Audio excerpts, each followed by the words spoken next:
ചില്ലറ വോട്ടിനും 4 സീറ്റിനും വേണ്ടി രാഷ്ട്രീയ ചെറ്റത്തരം കാണിക്കുന്ന പണി തങ്ങൾക്കില്ലെന്നും അത് കോൺഗ്രസിന്റെ സ്വഭാവമാണെന്നും മുഖ്യമന്ത്രി പിണറായി വിജയൻ പറഞ്ഞു. തെരഞ്ഞെടുപ്പ് പ്രചരണത്തിന്റെ ഭാഗമായി തൃശൂരിൽ നടത്തിയ വാർത്താ സമ്മേളനത്തിൽ RSSുമായി ചേർന്ന് മത്സരിച്ചെന്ന പ്രതിപക്ഷ നേതാവ് VD സതീശന്റെ ആരോപണത്തിന് മറുപടി പറയുകയായിരുന്നു മുഖ്യമന്ത്രി.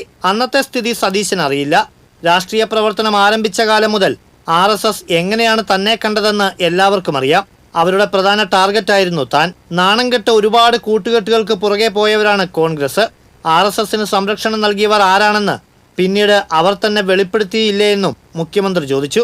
ഒരു മടിയും സതീശനും ഇല്ല എന്നുള്ളത് കാണിക്കുന്നത് 1977 അവിടുത്തെ സ്ഥിതി എന്തായിരുന്നു എന്ന് അന്വേഷിച്ച് നോക്കണം. ആരായിരുന്നു RSSനെതിരെ അവിടെ ശക്തമായ നിലപാട് സ്വീകരിക്കുന്നത്? ആ കാലത്താണല്ലോ ഇവരുടെ പ്രസിഡന്റ് പിന്നീട് പറഞ്ഞത് വെളിപ്പെടുത്തിയത്.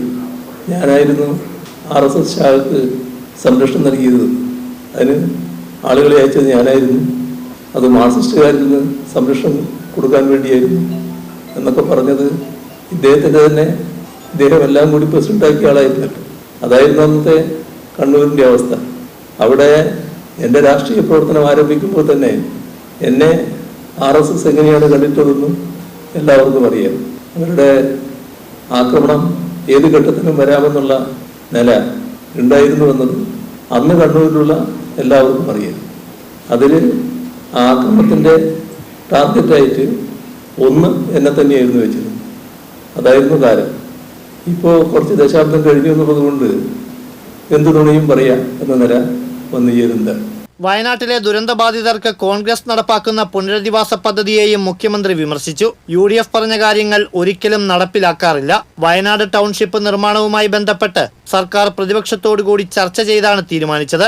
എന്നാൽ പിന്നീട് അവർ നിലപാട് മാറ്റി. ഒരു ദുരന്തമുണ്ടായാൽ പണം പിരിച്ച് പദ്ധതി നടപ്പിലാക്കാതിരിക്കുന്നത് ഗുരുതര കാര്യമാണ്. പിരിച്ചെടുത്ത പണം എന്ത് ചെയ്തെന്ന് അവർ വ്യക്തമാക്കണമെന്നും മുഖ്യമന്ത്രി പറഞ്ഞു.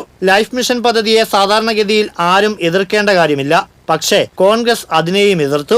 എതിർപ്പുകൾ മൂലം ഒരു പദ്ധതി തന്നെ മുടങ്ങിയ ജില്ലയാണ് തൃശൂര്. എന്നാൽ ലൈഫ് പദ്ധതി വഴി 5 ലക്ഷം വീടുകൾ പൂർത്തിയാക്കി നൽകി. ഇതിനായി 19,000 കോടി സംസ്ഥാനം ചിലവിട്ടു. കേന്ദ്രവിഹിതം 2,300 കോടി മാത്രമാണ്. മത്സ്യത്തൊഴിലാളികൾക്കായി പുനർഗേഹം പദ്ധതിയും നടപ്പിലാക്കിയെന്നും കടലാക്രമണങ്ങളിൽ നിന്ന് തീരങ്ങളെ സംരക്ഷിക്കാനുള്ള പദ്ധതിക്കായി കേന്ദ്രത്തെ സമീപിച്ചെങ്കിലും ഫലമുണ്ടായില്ലെന്നും മുഖ്യമന്ത്രി കൂട്ടിച്ചേർത്തു. TCV തൃശൂർ.